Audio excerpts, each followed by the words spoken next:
तो चलो जी सिंधु सभ्यता स्टार्ट करते हैं। इससे पहले वीडियो स्टार्ट करूं उससे पहले वीडियो को लाइक कर दो, चैनल को सब्सक्राइब कर दो और दोस्तों के साथ आगे से आगे शेयर कर दो। तो चलो जी स्टार्ट करते हैं। दोस्तों, सिंधु सभ्यता की बात करें, उत्तर में इसका विस्तार कहाँ तक था तो मांडा, कश्मीर, चिनाब नदी के किनारे तक इसका विस्तार हुआ करता था। पूर्व में जहाँ इसकी विस्तार था, हिंडन नदी के किनारे आलमगीरपुर तक था इसका विस्तार था। दोस्तों और दक्षिण में बात करें तो कहाँ तक था तो दक्षिण में इसका विस्तार तो गोदावरी नदी के किनारे था। दौ से याद करेंगे दक्षिण और दौ से दईमाबाद, दौ से स्टार्ट हो रहा है दईमाबाद और दौ से दक्षिण। और पश्चिम में बात करें तो इसका विस्तार हुआ करता था बलूचिस्तान तक, दाशक नदी के किनारे, दाशक नदी हुआ करता था पश्चिम में, और सूतकांगेडोर वहाँ का जगह था। और इसका आकार की बात करें तो इसके आकार हुआ करता था वो त्रिभुजाकार हुआ करते थे। 13 लाख वर्ग किलोमीटर इसका क्षेत्रफल हुआ करता था। थी। अब देखते हैं भैया सिंधु घाटी सभ्यता, इसे इंडस वैली सिविलाइजेशन भी कहते हैं और इससे संबंधित तथ्य है सिंधु घाटी सभ्यता विश्व की प्राचीनतम नदी घाटी सभ्यताओं में से एक है। इस सभ्यता का विकास सिंधु तथा घग्गड़ जिसे कि हकड़ा और प्राचीन सरस्वती के किनारे हुआ था, इसलिए इसे सिंधु घाटी सभ्यता कहते हैं। सन 1921 में सर जॉन मार्शल के नेतृत्व में राय बहादुर दयाराम साहनी ने हड़प्पा सभ्यता का उत्खनन किया, हड़प्पा का उत्खनन किया और सिंधु घाटी सभ्यता की खोज की। तो दोस्तों अब आज हम देखते हैं हड़प्पा सभ्यता के बारे में। हड़प्पा सभ्यता कहाँ पे थी, कौन सी नदी किनारे थी, इसकी खोज किस किसने की थी, तो इसके बारे में हम बात करते हैं। पाकिस्तान पंजाब प्रांत के मांटोगुमरी जिले में रावी नदी के तट पर स्थित थे। रावी नदी के तट के किस किनारे स्थित थे तो बाएं तट पर स्थित थे। भारतीय पुरातत्व सर्वेक्षण विभाग के महानिदेशक कौन थे उस टाइम, सर जॉन मार्शल के निर्देशन में दयाराम साहनी ने 1921 में हड़प्पा की खोज की। अगर दोस्तों इसमें याद करने के बारे में बात करें तो पहली अपनी कौन सी थी, हड़प्पा सभ्यता पहले खोजी गई थी, कब खोजी गई थी 1921 में। तो लास्ट में देखो इसमें एक लगा है, तो इससे हम याद कर लेंगे पहले कौन सी 1921 में कौन सी खोजी गई थी, हड़प्पा सभ्यता। ये रहा अपना हड़प्पा सभ्यता। तो दोस्तों इसके बारे में ट्रिक से रिलेशन में आगे बता दूंगा, तब तक आगे आगे देखते हैं। हड़प्पा सभ्यता जो ऋग्वेद में इसको हरपूरिया कहा जाता था, क्या कहा जाता था, हरिपूरिया भी कहा जाता था किसको, हड़प्पा सभ्यता को। इसका प्रथम बार जो उत्खनन हुआ था माधव स्वरूप द्वारा 1926 में किया गया था। दूसरी बार इसका उत्खनन मार्टिन व्हीलर के द्वारा 1946 में किया गया। मोहनजोदड़ो पाकिस्तान के लरकाना सिंध प्रांत पड़ता है में सिंधु नदी के दाएं तट पे स्थित है। इसकी खोज राखल दास बनर्जी ने 1922 में की गई थी। जैसा कि दोस्तों मैंने पीछे बताया था 1921 में हड़प्पा सभ्यता की खोज की गई थी, तो उसके 1921 में लास्ट में एक लगा था 1921 और इसमें दो लगा है यानी कि 1922 सेकंड ये था। इसे मृतकों का टीला, इसका मृतकों का टीला, रेगिस्तान का बगीचा, स्तूपों का शहर जैसे अन्य नामों से भी जाना जाता था किसको, मोहनजोदड़ो को। यहाँ पर एक क्या मिला है, अन्नाघर मिले यानी जिसको कोई अनाज रखा जाता था उसे अन्नाघर कहते थे। जो सभ्यता की सबसे बड़ी इमारत की संरचना थी, सबसे बड़ी संरचना कौन थी इमारती संरचना, तो ये थी अन्नाघर। प्राप्त साक्ष्य क्या थे, 20 खंभों वाला सभा भवन तो यहाँ पे मिला है, तांबे का हेयर पिन मिला है, कांसे की नर्तकी। दोस्तों ये याद रखना कांसे की नर्तकी कहाँ से मिला है तो मोहनजोदड़ो से मिला है। वृत्त स्नान घर कहाँ से मिला है, सब बड़ा नहाने वाला जो स्नाना घर था वो भी मोहनजोदड़ो से मिला है। ईंट के 6 भट्टे मिले यहाँ से। नेक्स्ट देखते हैं चन्हू दड़ो, ये भी कहाँ पड़ता है तो पाकिस्तान में के सिंध प्रांत में पड़ता है और सिंधु नदी के तट पर बसा था। इसकी खोज मजुमदार ने किया था। इसके बारे में भी ट्रिक में आगे फैंटेस्टिक सा ट्रिक बताऊंगा आगे, तो दोस्तों वीडियो आगे देखते रहो लास्ट तक ले। यहाँ पर उत्खनन 1935 में यानी कि चंदोड़ की खोज किसने की थी, उत्खनन किसने किया, खोज तो क्या था मजुमदार ने, और इसका उत्खनन 1935 में किसके नेतृत्व में किया गया, 1935 में मैके के नेतृत्व में। इससे हड़प्पा सभ्यता का औद्योगिक शहर कहा जाता है। क्वेश्चन पूछ ले कि हड़प्पा सभ्यता था उसका औद्योगिक शहर किसे कहा जाता था, तो इसका आंसर हो जाएगा चन्हू दड़ो, क्योंकि यह शिप मन के और मुद्रा बनाने का प्रमुख केंद्र हुआ करता था। कौन सा? चन्हूदड़ो। अब बात करें कालीबंगा की। कालीबंगा राजस्थान के गंगानगर और हनुमानगढ़ जिले के सरस्वती नदी या घग्गर नदी के तट पे स्थित था। इसकी खोज अमलानंद घोष ने की थी। खोज की बात करें दोस्तों, खोज और उत्खनन दोनों अलग अलग लोगों ने किया। खोज तो की थी अमलानंद घोष ने, और इसका उत्खनन किसने करा? बीबी लाल और बीके थापर ने किया था। कुछ विद्वानों के अनुसार यह सभ्यता हड़प्पा सभ्यता की कौन सी तीसरी राजधानी भी कहा जाता था। तो क्वेश्चन पूछ ले कि हड़प्पा सभ्यता की तीसरी राजधानी किसे कहा जाता था, तो इसका आंसर हो जाएगा कालीबंगा। तो दोस्तों ये रहा अपने कालीबंगा में क्या क्या मिले हैं, ये देखो, ये अपना मिला है। और जहाँ पे जूते हुए खेत का साक्ष्य भी मिला है। क्वेश्चन पूछ ले जूते हुए खेत का साक्ष्य कहाँ पे मिला है, तो इसका आंसर हो जाएगा कालीबंगा। तो नेक्स्ट देखते हैं लोथल के बारे में। लोथल गुजरात के अहमदाबाद जिले में स्थित है। कहाँ पे? तो गुजरात के अहमदाबाद जिले में स्थित है। और ये कौन सी नदी पे? तो साबरमती और भोगबा नदी के किनारे संगम पे। जैसे कि दोस्तों अगर ये साबरमती है और ये है भोगबा नदी, जो दोनों किनारे के संगम पे क्या है? लोथल सभ्यता थी। इसे एस आर राव ने लघु हड़प्पा या लघु मोहनजोदड़ो भी कहा है।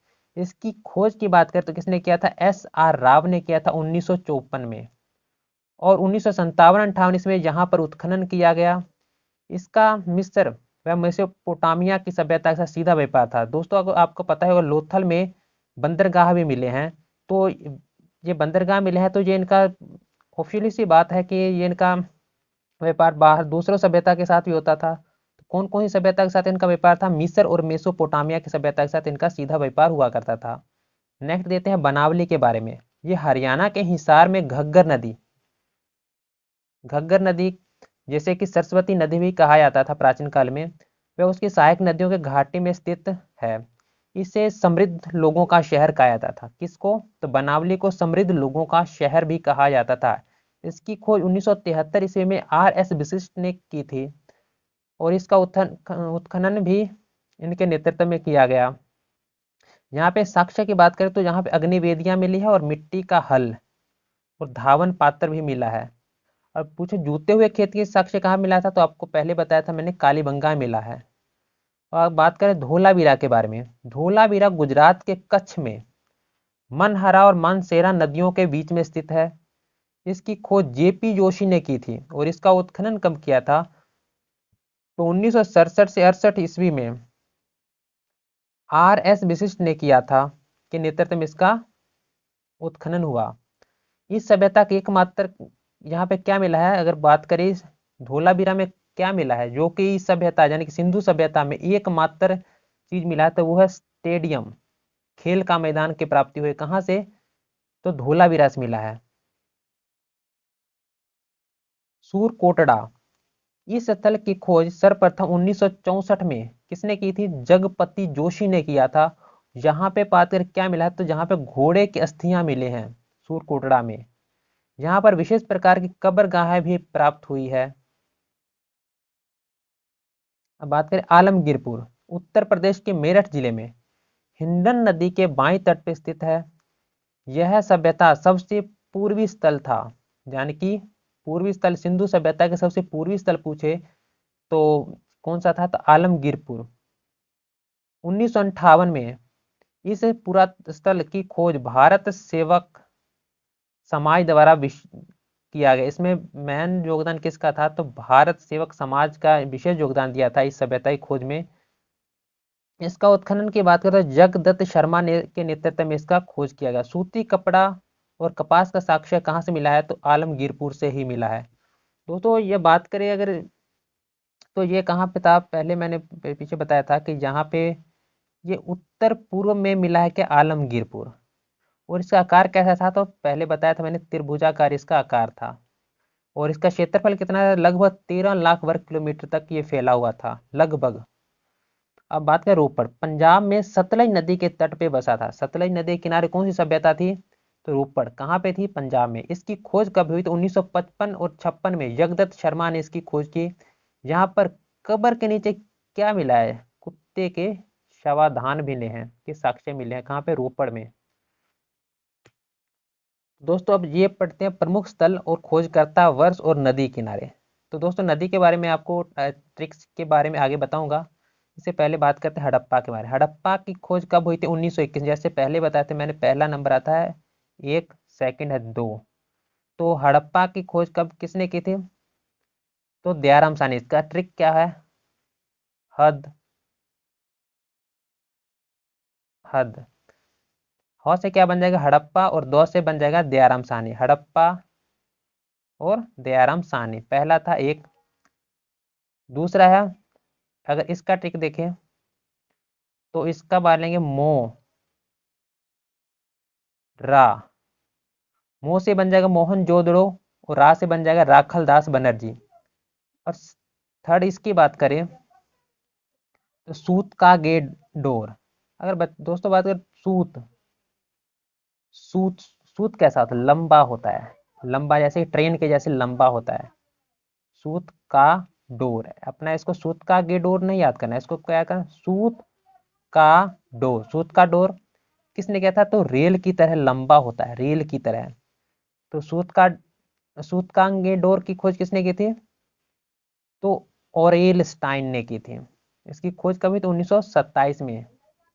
चन्हू दड़ो की दोस्तों मजेदार ट्रिक है। चन्हू को हम पढ़े, चन्हू दड़ो को पढ़ेंगे चूहा। और चूहा क्या है? मजे में है, चूहा बहुत मजे में है। तो चन्हू दड़ो की खोज किसने की थी? एन गोपाल मजुमदार ने की थी। चूहा क्या है? मजेदार, मजे में। चूहा मजे में, उसको खाना मिल गया चूहा का तो बहुत मजे में है। अब बात करें रंगपुर। तो दोस्तों रंग और यहाँ पे स्वरूप, रंग और स्वरूप। तो रंगपुर से क्या रंग, रंग रूप बोलते हैं, रंग रूप बोलते हैं, तो इसे रंग रूप से याद कर लेंगे। और एक है रंगनाथ। तो रंगपुर की खोज किसने की थी? तो माधव स्वरूप और रंगनाथ, ये दोनों ने मिलकर की थी 1931 और 1953 के बीच में इनकी खोज की थी। कौन से नदी किनारे? मादर नदी के किनारे एक जैव सभ्यता थी। रोपड़, अगर किसी को पड़ेगा, देखो इसमें पड़ है और ये है रो, किसी को पड़ेगा तो वो रोने लगेगा, रोने लगेगा तो उसका क्या होगा? दांत होगा, दांत निकलेगा, दांत गिर जाएगा। रोपड़, यज्ञदत्त शर्मा, 1953 में सतलज नदी किनारे। अब बात करें कालीबंगा की। दोस्तों बंगा, आपने बात किया अगर गौर करो तो इसमें बंगा लिखा, बंगा की तो चूड़ियां की बात है, काली रंग की, काली मिट्टी की चूड़ियां यहाँ पे मिली है, तो इसलिए उसको कालीबंगा बोलते थे। कालीबंगा की बात करें खोजकर्ता के बारे में, तो इसकी खोज किसने की थी? बज्रबासी लाल और अमलानंद घोष ने की थी 1953 में। लोथल, लोथल की बात करें किसने की थी? लोथल, रंगनाथ राव। लोथल किसकी खोज किसने की थी? रंगनाथ राव ने की थी 1954 में। कौन से नदी किनारे? भोगवा नदी किनारे। कोट दीजिए, कोट दीजिए का क्या कहेंगे? कोट दीजिए।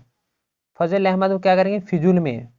तो दोस्तों फिजुल में कोट, फ से फिजुल, ध्यान से देखो, तो इसमें फिजुल, फिजुल की आवाज आ रही है, फजल को हम पढ़ेंगे फिजुल, फिजुल। और कोट दीजिए, फिजुल में कोट दीजिए। तो इसकी खोज कब की गई थी? 1953 में। कौन सी नदी किनारे? सिंधु नदी के किनारे। आलमगीरपुर, दोस्तों जैसे मैंने पढ़ा था, बताया था पहले कि रोपड़, रोएगा किसी को, पड़ेगा तो वो रोने लगेगा, रोने लगेगा तो उसका दांत गिर जाएगा। तो क्या हुआ? गिर, आलमगीर। आलमगीर की खोज किसने की थी? जगदत्त शर्मा ने। जो ये देखो जगदत्त शर्मा यहाँ पे भी है और यहाँ पे भी है। तो आलमगीरपुर, जगदत्त शर्मा, ये कौन सी नदी किनारे थे? हिंडन नदी के किनारे थी, और 1958 में इसकी खोज हुई थी। सूर कोटड़ा, सूर कोटड़ा, सूर में सूर, सूर क्या आवाज? सूर कोटड़ा में क्या आवाज आ रही है? सूर, सूंड, गणपति, जगपति। सूर और गणपति को बढ़ेंगे जगपति। सूर किसे? गणपति जी क्या थे? सूंड थी ना उनके, उनके ऐसे सूंड हुआ करती थी, सूंड हुआ करती थी ऐसे। तो उसको क्या बने? सूर। किसको? जगपति के, जोशी ने इनकी खोज की थी 1964 में। अब बात करें बनावली, रविंदर सिंह विशिष्ट। कोई चीज बनाएगा तो क्या होगा, एक विशिष्ट ही होगी उसके लिए, कोई चीज बनाएगा, यानी कि बना, बना बली, मतलब कि विशिष्ट, विशिष्ट करके अपने याद करेंगे, बनावली रविंदर सिंह विशिष्ट। धोलावीरा, धोलावीरा किसके, ये भी रविंदर सिंह विशिष्ट ने की थी इसकी खोज। मनहरा और मनसेरा नदी के किनारे की थी, 1930 में खोज की गई थी इसकी। तो दोस्तों कैसे रह गई ये ट्रिक, ये कमेंट में जरूर बताइएगा। और दोस्तों वीडियो आगे से आगे देखते रहो, आगे भी कुछ फैंटेसी का ट्रिक है। तब दोस्तों अपने वो याद कर ले खोज करता कौन कौन से। अब देखते हैं कि कौन से नदी किनारे कौन सी सभ्यता बसी थी। तो पहला ट्रिक है अपना, लोभी मोसी का हरा कंघा रमा ने लिया तो मोसी क्या हो गई, रोष में आ गई और उसे क्या किया, बस से कुचल दिया। दोस्तों ये आपको इमेजिन के लिए मैंने कुछ ये इमेज लगा रखी है। ये धन है और ये धन है और ये है लोभी मौसी। लोभी मौसी है, वो ये रमा है, इसने क्या किया, हरे रंग का कंघा ले रखा है, ये ले लिया तो मौसी जी क्या हो गई, रोष में आ गई, गुस्से में आ गई। तो उसने क्या, रमा को क्या किया, तो बस है, ये देखो अपना बस है, और ये कुचल दिया, बस के नीचे उसको ला दिया, कुचल दिया। तो लोभी, कौन कौन से वर्ड अपने थे, लोभी मौसी है एक, लोभी मौसी है एक, हरा कंघा है और एक रमा है। देखो ये है लोभी मौसी, हरा कंघा, और ये रमा, रमा नाम की एक लड़की है, को रोष में आ गई, कौन, मौसी जी, तो वो क्या क्या बस से कुचल दिया। तो लोभी से क्या, लो से बन जाएगा लोथल, और भौ से बन जाएगा भोगवा, भोगवा नदी किनारे मौसी। मोह से बन जाएगा मोहन जोदाड़ो, और सी से बन जाएगा सिंधु नदी। हरा से बन जाएगा हौ से हड़प्पा सभ्यता, और र से हो जाएगा राबी। कालीबंगा से बन जाएगा, क से हो जाएगा कालीबंगा, और घ से हो जाएगा घग्घर नदी। रमा से बन जाएगा रंगपुर, और माँ से बन जाएगा मादर नदी। रो से बन जाएगा रोपड़, और सौत से सतलज, रोस में आ गई तो रोपड़ और सतलज। बस से बन जाएगा ब से बनामली, बनावली, और सौ से बन जाएगा सरस्वती। तो दोस्तों अब देखते हैं सिंधु घाटी सभ्यता के महत्वपूर्ण तथ्य के बारे में। तो इस सभ्यता का काल क्या था, कुछ में बताएगा 2350 से लेके 1750 ईसा पूर्व निर्धारित की गई। कुछ किताबों में लिखा है 2500 से लेके 1750 तक जो लिखा था, मैंने एनसीईआरटी से में अपना लिखा है 2500, 2500 से लेके 1750 तक दोस्तों लिख लेना 2500। कुछ में 2500 लिखा है, कुछ में 2350 लिखा है, तो मैंने दोनों फैक्ट ले लिए हैं। तो दोस्तों अगर सिंधु सभ्यता के बारे में बात करें तो सिंधु सभ्यता चिन्ह कहाँ से मिला है, हड़प्पा सभ्यता की दिन सबास्ती का चिन्ह है, वो कहाँ से मिला है, सबास्ती का चिन्ह जो कहाँ से मिला है, तो हड़प्पा सभ्यता के दिन है। इस सभ्यता में किसी भी प्रकार के मंदिर के अवशेष नहीं मिले। कौन से अवशेष नहीं मिले, तो मंदिर के अवशेष यहाँ से नहीं मिले। यहाँ के लोग क्या तलवार से परिचित भी नहीं थे। यहाँ पर्दा प्रथा व वेश्यावृत्ति प्रचलित थी, ये साक्ष्य मिले हैं।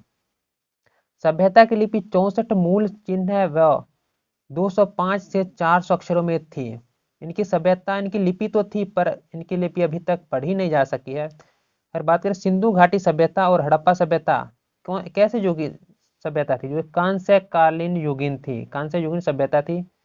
यह सभ्यता उत्तर में मांडा जम्मू कश्मीर में से लेके दक्षिण में दाइमाबाद महाराष्ट्र में, तथा पूर्व में आलमगीरपुर मेरठ से लेके पश्चिम में सूतकागेडोर अफगानिस्तान तक फैली हुई थी। इसकी सब आकृति कैसी थी, त्रिभुजाकार थी, त्रिभुजाकार, और 13 लाख वर्ग किलोमीटर तक ये फैली हुई सभ्यता थी।